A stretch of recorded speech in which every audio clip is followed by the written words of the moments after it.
नमस्कार, मैं हूं पंकज मटपाल और आज इस वीडियो में मैं दूंगा आपके कुछ सवालों के जवाब। पहला सवाल जो मैं ले रहा हूं ये पूछा आलोक उपाध्याय ने।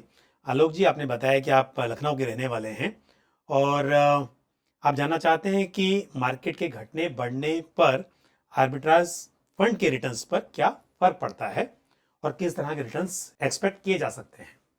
आर्बिट्राज फंड्स बेसिकली एक ही समय पर एक मार्केट में इन्वेस्ट करते हैं और दूसरे मार्केट में सेल करते हैं।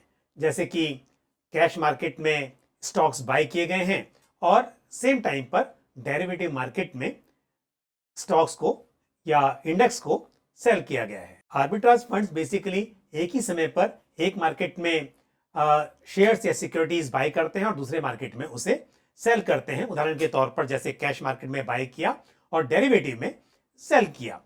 तो यहां पर मार्केट यदि एक तरफा हो तो आपको रिटर्न्स उतने अच्छे नहीं मिलेंगे जितना कि मार्केट में यदि अधिक उतार चढ़ाव हो तब। और जैसा आपने पूछा कि किस तरह के रिटर्न्स एक्सपेक्ट किए जा सकते हैं, तो वैसे आप जानते हैं कि म्यूचुअल फंड्स में रिटर्न्स गारंटीड नहीं होते हैं, लेकिन आर्बिट्राज फंड से लगभग 8% सालाना रिटर्न एक्सपेक्ट किया जा सकता है। अगला सवाल जो मैं ले रहा हूं ये पूछा है विकी जाट ने। विकी, आपने बताया कि आपकी उम्र है 30 साल की और 30 साल में 10 करोड़ रुपया आप जुटाना चाहते हैं। आपके पास है Tata small cap fund, Nippon India small cap fund, Nippon India mid cap fund, Nippon India mid cap index fund है या फिर आपके पास निपॉन इंडिया ग्रोथ फंड है, वो आप मुझे बताएंगे तो बेहतर होगा। साथ ही आपके पास है ICICI prudential flexi cap fund. तो आपका लोकेशन स्मॉल कैप में, मिड कैप में है और फ्लेक्सी कैप के जरिए आप लार्ज कैप में एक्सपोजर ले रहे हैं। ये फंड सभी अच्छे हैं, तो इन फंड्स में आप इन्वेस्टेड रह सकते हैं। क्योंकि नजरिया 30 साल का है तो उस हिसाब से स्मॉल कैप फंड्स में रखे जा सकते हैं। लेकिन आप मुझे जरूर बताएं कि आपने इन फंड्स में किस तरह से इन्वेस्ट किया हुआ है, क्या लमसम किया है या एसआईपी कर रहे हैं, कितने अमाउंट की एसआईपी आप कर रहे हैं, ताकि मैं आपको ये भी बता पाऊं कि जो आपका टारगेट है 30 साल में 10 करोड़, उसके लिए आपको कितना अमाउंट और इन्वेस्ट करना चाहिए, किस तरह का एलोकेशन होना चाहिए। तो मुझे आप अभी तक कितना पैसा आपने इन स्कीम्स में अलग अलग एक्यूमुलेट कर लिया है और कितने अमाउंट की आप एसआईपी कर रहे हैं, ये जरूर बताएं। अगला सवाल जो मैं ले रहा हूं ये पूछा है जितेंद्र चौहान ने। जितेंद्र जी, आपने बताया कि आप आजमगढ़ यूपी के रहने वाले हैं और HDFC large and mid cap fund में 20,000 रुपीज की आप एसआईपी कर रहे हैं और 80,000 की एसआईपी आपको और करनी है। तो इसका मतलब आप 1 लाख रुपए पर मंथ की एसआईपी करना चाहते हैं। 5 से 6 साल का नजरिया है। 80,000 रुपीज पर मंथ यदि आपको इन्वेस्ट करने हैं तो मेरे हिसाब से एक ही फंड में इन्वेस्ट करने की बजाय आप 4 फंड ले सकते हैं, क्योंकि ऑलरेडी 20,000 रुपीज कर रहे हैं और 20-20 हजार के 4 फंड और ले लीजिए। और ऐसे में आप एक फ्लेक्सी कैप फंड ऐड करें। फ्लेक्सी कैप के लिए Nippon India flexi cap fund consider किया जा सकता है। एक वैल्यू स्टाइल वाला फंड भी आपके पोर्टफोलियो में होगा तो अच्छा रहेगा और इसके लिए ICICI prudential value discovery fund आप अपने पोर्टफोलियो में शामिल कर सकते हैं। अब क्योंकि आपका इन्वेस्टमेंट होराइजन सिर्फ 5 to 6 ईयर्स का है, तो मैं ऐसे में आपको स्मॉल कैप फंड तो लेने की सलाह नहीं दूंगा डायरेक्टली। हालांकि फ्लेक्सी कैप फंड के जरिए आपको थोड़ा एक्सपोजर मिल सकता है, लेकिन एक लार्ज कैप फंड आप जरूर ऐड करें। और लार्ज कैप में आप एक इंडेक्स फंड कंसिडर कर सकते हैं। तो एक्सेस निफ्टी 100 इंडेक्स फंड आप अपने पोर्टफोलियो में शामिल कर लें। एक इंटरनेशनल फंड भी शामिल किया जा सकता है और इसके लिए आईसीआईसीआई प्रूडेंशियल नैस्डैक 100 फंड ये एक सही फंड रह सकता है। साथ ही इस वक्त पर कंजम्पशन थीम मुझे अच्छी लग रही है। आप एक कंजम्पशन फंड को ऐड कर सकते हैं और कंजम्पशन के लिए ICICI Prudential Bharat consumption fund या Nippon India consumption fund consider किया जा सकता है। तो इस तरह से अलग अलग फंड्स को अपने पोर्टफोलियो में शामिल करके आप एक अच्छा पोर्टफोलियो बना सकते हैं। रोहित कुमार जी ने एक सवाल पूछा है कि क्या उन्हें अपने पोर्टफोलियो में ICICI prudential multi asset fund को रखना चाहिए या फिर ICICI prudential value discovery fund को। देखिए, दोनों अलग फंड हैं।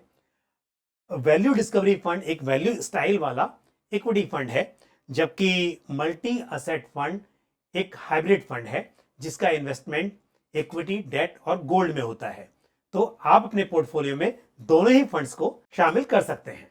अगला सवाल जो मैं ले रहा हूं, ये जिन्होंने पूछा है उनका नाम उन्होंने नहीं बताया है, लेकिन चैनल का नाम है रियल वीडियोस।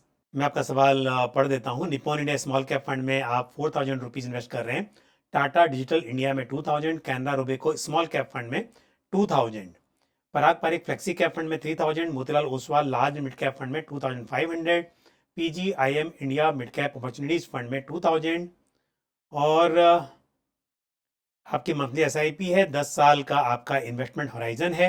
आप जानना चाहते हैं कि 10 साल में कितना कॉर्पस इकट्ठा हो सकता है, और आप ये भी जानना चाहते हैं कि 1 करोड़ के लिए कितने की एसआईपी होनी चाहिए। पहली बात यह है कि आपका पोर्टफोलियो थोड़ा एग्रेसिव है और ऐसे पोर्टफोलियो में उतार चढ़ाव की संभावना ज़्यादा रहती है। फिलहाल आप 15,500 रुपीज़ पर मंथ की एसआईपी कर रहे हैं। यदि मैं 12% के CAGR पर कैलकुलेट करता हूं तो 10 ईयर्स में करीब 35 लाख रुपीज़ इकट्ठा हो सकते हैं। एक तो आप क्या कीजिए, आप 10% से स्टेप अप कर लें।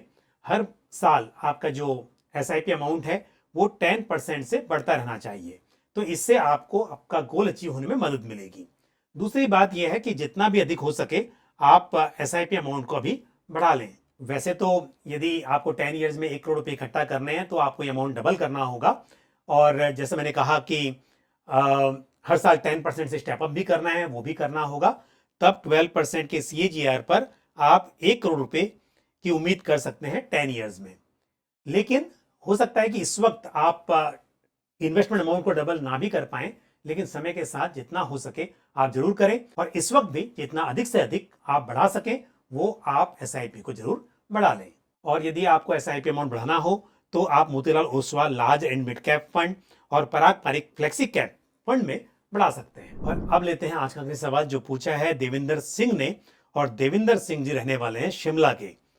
और देवेंद्र जी, आप 20,000 रुपीज पर मंथ की एसआईपी कर रहे हैं 4 फंड्स में। एक है SBI स्मॉल कैप फंड जिसमें 6,000 रुपीज पर मंथ, दूसरा है SBI कॉन्ट्रा फंड जिसमें 7,000 रुपीज पर मंथ आप इन्वेस्ट कर रहे हैं, और 5,000 रुपीज पर मंथ आप कर रहे हैं पराग पारिक फ्लेक्सी कैप फंड में।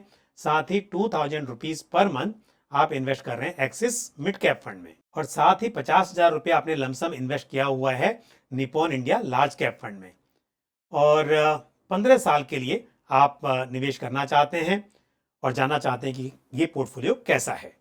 फंड सभी अच्छे हैं। 15 साल के हिसाब से बिल्कुल इन फंड्स में आप इन्वेस्टेड रह सकते हैं, एसआईपी कंटिन्यू कर सकते हैं। आपके पास इंटरनेशनल फंड की कमी है। यदि आप बात करें 15 साल की तो एक इंटरनेशनल फंड भी ऐड किया जा सकता है। ICICI प्रूडेंशियल नेस्डेक 100 फंड या फिर Motilal Oswal Nasdaq 100 fund of fund आप अपने पोर्टफोलियो में शामिल करने पर विचार कर सकते हैं। यहाँ पर क्योंकि बात लॉन्ग टर्म की हो रही है और एसआईपी के जरिए निवेश किया जा रहा है, इसके लिए मैं मिड कैप में एलोकेशन बढ़ाने की सलाह दे रहा हूं।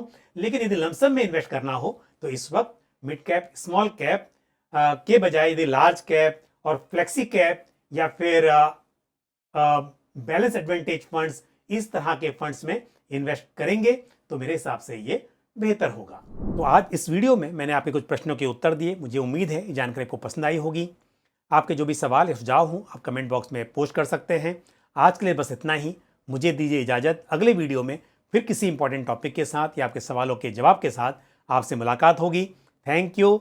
जय हिंद। म्यूचुअल फंड निवेश बाजार जोखिमों के अधीन है। योजना से संबंधित सभी दस्तावेजों को ध्यान से पढ़ें।